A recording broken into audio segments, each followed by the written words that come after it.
Chụp đẹp su đây bong phone tầng ở kia chụp chỉ mùi nước chấm bàn nơi clip video tham mấy tiết cái ní chấm bàn nó xong lơ nơiประเทศนบอนติดตัวนึงจำเรือขนมบปโทขมายยืงให้นึงเลิกติดตัวนึงจำเรือได้ติดตัวตัวนึงบปโทในขนมพระพุทธศาสนาจำเนื้อในขนมพระพุทธศาสนาได้ยืงกรุบเมาคือบองพระองค์ในสลายในวัตถุศักดิ์สิทธิ์วัตถุมงคลแต่งแต่ก่อสร้างใน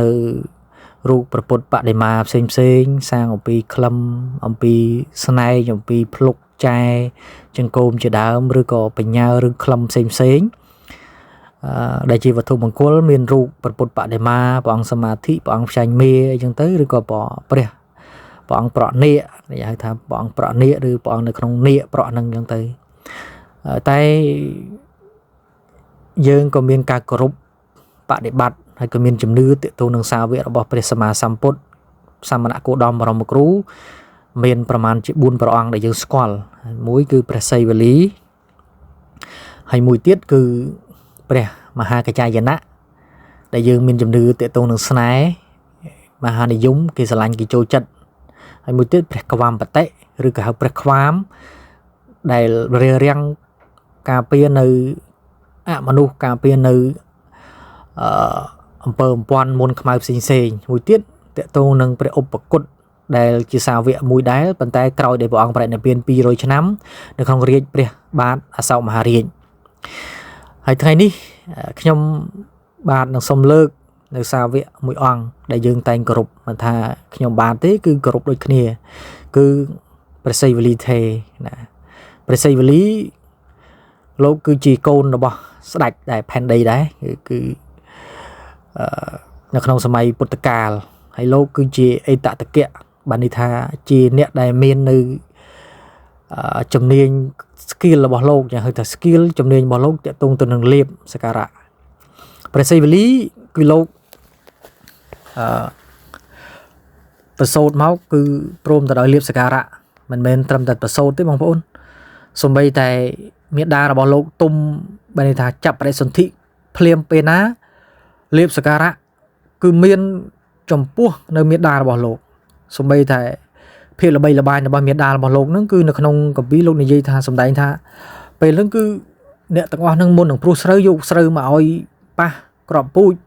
หรือก็สระนอมตลอดจะรกให้เอาtừปะในจันรกหรือก็บายแดดดำมนต์หนังดำเอามาปะชนังเราหดดัดดำบายให้บอเดี๋ยวพบมันเจ้อ้อวิจีปะเดหามุ้ยอาชาดิเยะเบอร์สมาแล้วก็ให้อาชาดิเยะนึกโดยซาเลียบสการะได้เป็นไซเวลีนึงมอจับประเด็นสนธิในท้องตีระบอบเมียดาระบอบโลกหนึ่งปัจจัยเรื่องมุ้ยเตี้ยได้บองโอนมันดังคือโลกในขนมตีนึงระยะเป็นผมเปิลชนะบองโอนนะอาชาดิเยะเบอร์สมาแล้วก็ให้อาชาดิเยะกูจะบุกคุลมุ้ยได้เมื่อตั้งจีโดยจีวิจำไรครั้งอะในขนมตีผมเปิลชนะผมเปิลแค่เราโหดเมียดาระบอบโลกนึงชื่อพวกก็คือท่าชื่อพวกจัดตั้งช่องตันเลนึงปรำเปิลไงบานในทะเลขนมอุโตชื่อจับนั่นคือปรำเปิลไงอะไรนั่นจีบาประกรรมบอลโลกในขนมอาเตตเจียดนั่นถึงคำนองบริยายบรรโตตะเตียนไอ้บอกโอนบานจิตติสันดับประเสริฐลีนั่นคือก่อนตะโลกประโสดเมาเพลียมคือบานประมาณชนำนั่นคือโลกเมียดาระบอลโลกโดยการชื่อจับให้กับบานกาจิตทลาบานิธานโลกคือเมตดาบิดาบอลโลกจิตทลาจะมุยเปรสมาสัมพุทธบานในมวลปิโคสว่างโปรมเตียงเปรสมาสัมพุทธนั่งตื่นตัวพอดเราหุ่นเปิลไงแอดสอบสกอลโดยจังหันพิจเนะดอปปีดอบอริสอดดอมก็ประนัดจังให้เป็นนั่งอ่ะกูมานั่งอายุตึประมาณประมุยเปิลชนะนั่งบางคนเจนี่เยี่ยจะมุยหนึ่งเปรทอมแมสนาบดีสไลบอดคือเปรสไลบอดเอตะตะเกะสดำกับขังพลายปัญญาโลกมีสกิลเราบอกโลกคือขังปัญญาปัจจัยจำเรือขมายบานจิวโลกเมาเท่าจีวัตถุมงคลวัตถุศาสตร์เต้ก่อนจะทานบางประวัติบอกโลกคือขังปัญญาเอตะตะเกะสดำบันนี้ท่าเบยังสมัยแล้วยังหาท่าครูโซดสดำหรือครูโซดเฟยหรือก็ยังเยว่าได้สดำเปรี้ยนั่งเปรี้ยสไลบอดนั่งเปรี้ยทอมแมสนาบดีสไลบอดจังมิดาเราบอกโลกเคยเนี่ย នាងសុបវ៉ាសានឹងឃើញថាចុំកូនអញទូចឹងទេរៈតែនិយាយបានណាបងប្អូននិយាយបានជាមួយនឹងព្រះសទ្ធមស្រីបុត្រលោកសួរថាតើរយៈពេលដែលប្រហែលឆ្នាំដែលនៅក្នុងអូតូហ្នឹងអ្នកសុកទុកយ៉ាងណារមុំត្រាំបានទេ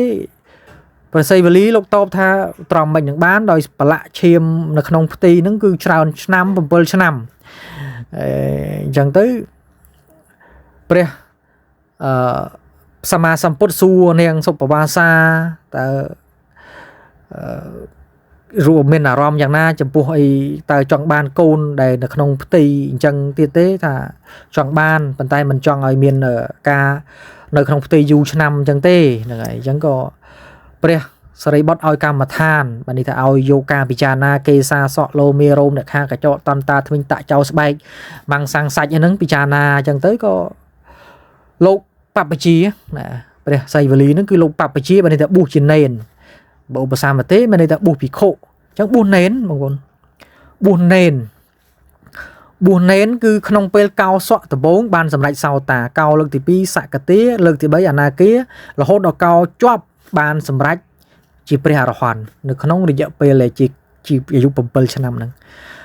អញ្ចឹងរឿងអច្ឆរិយៈរបស់លោកជាច្រើនអញ្ចឹងក៏លើកអំពីអតីតជាតិរបស់លោកណាបងប្អូនមូលហេតុអ្វីបានជាលោកហ្នឹងសម្បូរលៀបសការៈម្លេះណាបងប្អូនហេតុអ្វីបានលោកសម្បូរលៀបសការៈបានកើតមកគឺសម្បូរលៀបតែមែនទែនសំបីតែព្រះសម្មាសម្ពុទ្ធខ្ញុំបងប្អូនសំបីតែព្រះសម្មាសម្ពុទ្ធក៏អាស្រ័យលៀបរបស់លោកដែរដោយមានការប្រសោតជាច្រើនដោយទទួលយកព្រះភិក្ខុសង្ឃ500រូបគាត់ទៅទទួលឲ្យលោកឲ្យបានរីនឹងទីឲ្យបានប្រកាសពុទ្ធបរិស័ទជួយអីចេះអត់ទេគឺចង្ហាន់ហ្នឹងគឺមកឯងណាដោយអំណាចនៃលៀបសការៈរបស់លោកគឺមានចង្ហាន់បកបោចំពោះភិក្ខុសង្ឃ500រូបហ្នឹងរហូតដល់មានសម័យថ្មីមួយព្រះសម្មាសម្ពុទ្ធព្រមទាំងភិក្ខុសង្ឃចំនួន500រូបបាននិមន្តទៅលេងព្រះរេវតៈព្រះប្រសង្ឃមួយអង្គដែលគង់នៅក្នុងព្រៃព្រះរេវតៈហ្នឹងបើនិយាយប្រវត្តិទៅលោកគឺជាប្អូនរបស់ព្រះសារីបុត្រតែរឿងប្រវែងឆ្ងាយបងប្អូនណាលើកតែបន្តិចហ្នឹងទៅលេងអញ្ចឹងទៅចម្ងាយផ្លូវវាមាន2ទៅដល់ផ្លូវបែកមួយមានផ្លូវមួយ60យោជន៍ផ្លូវមួយ30យោជន៍បានន័យថាបើផ្លូវត្រង់30យោជន៍តែបើផ្លូវវាង60យោជន៍ហើយផ្លូវវាង60យោជន៍ហ្នឹងមានអ្នកស្រុកគេនៅតែបើអាផ្លូវ30យោជន៍ផ្លូវត្រង់ហ្នឹងវាឆាប់ដល់តែអត់មានមនុស្សនៅទេផ្លូវព្រៃហ្មងព្រៃស្ងាត់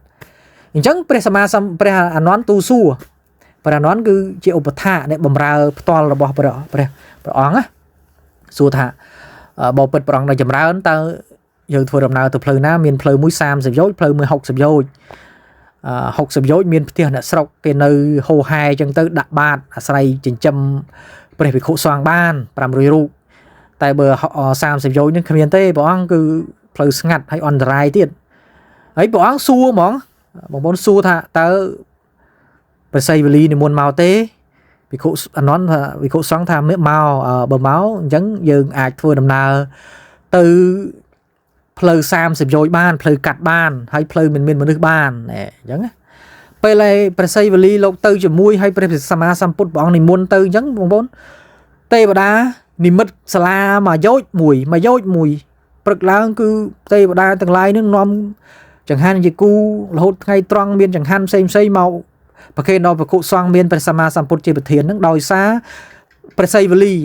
តើលោកម្ចាស់ព្រះសីវលីរបស់ខ្ញុំព្រះអង្គទាំងអស់នៅឯណាអញ្ចឹងទៅនាំមកទៅមានន័យថា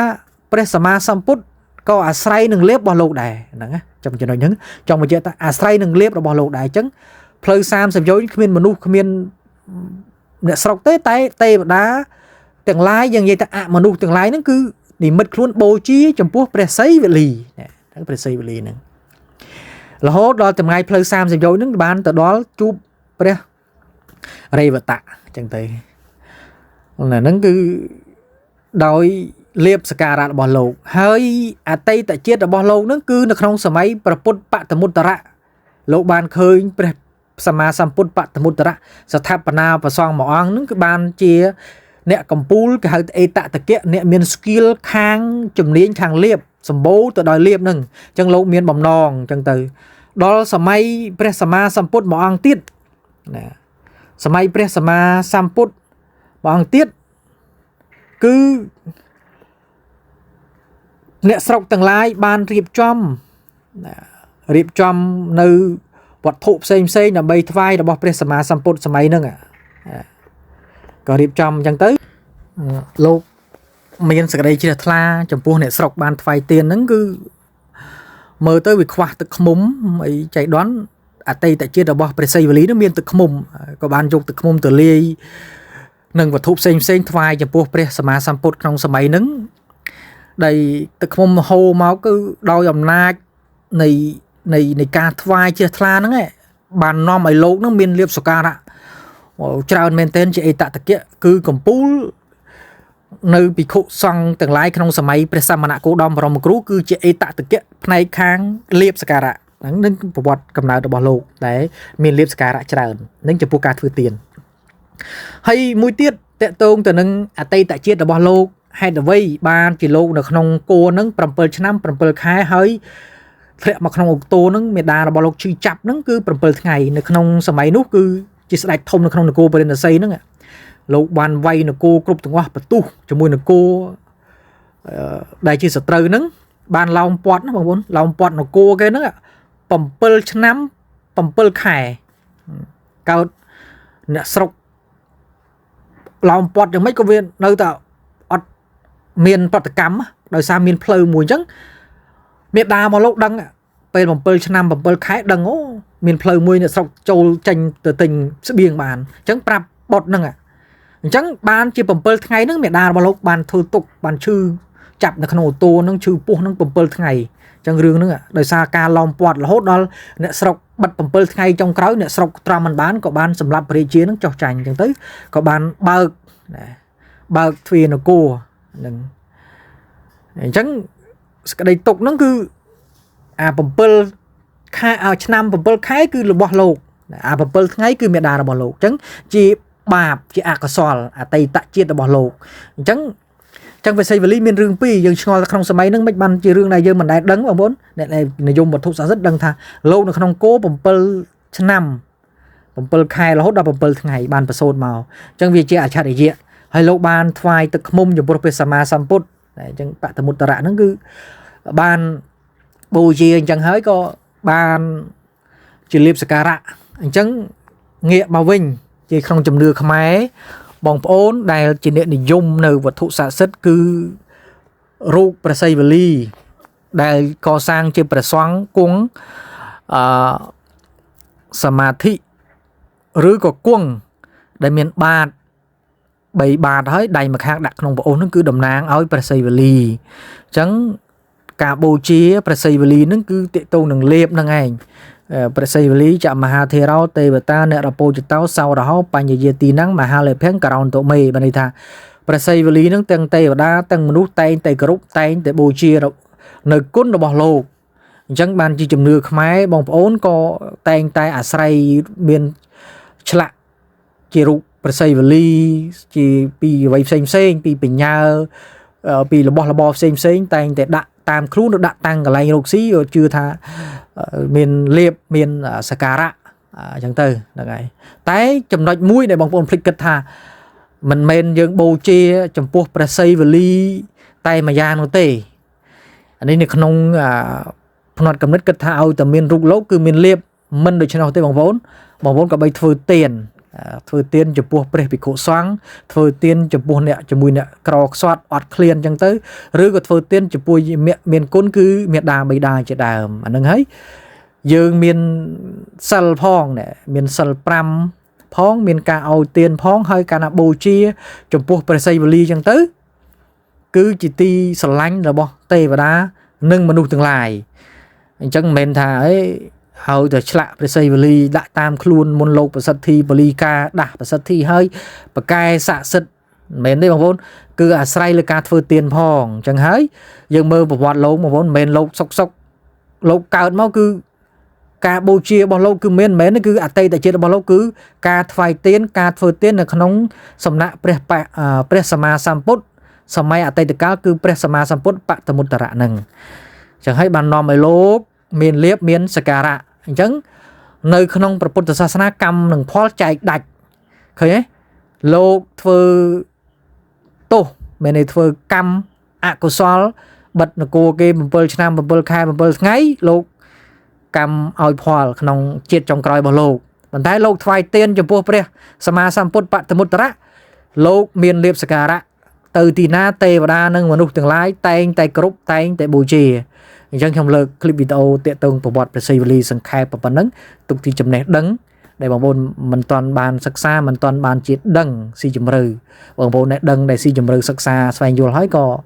ហ្នឹងហើយបងប្អូនក៏ព្យាយាមដឹងទៅបន្តទៀតគឺកាន់តែច្បាស់បន្តទៀត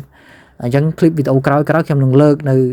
ប្រធានបទថ្មីតាក់ទងនឹងប្រវត្តិរឿងរ៉ាវនិងវត្ថុស័ក្តិសិទ្ធិជំនឿនិងមង្គលខ្មែរអញ្ចឹងคลิปវីដេអូនេះសូមអរគុណសូមជម្រាបលា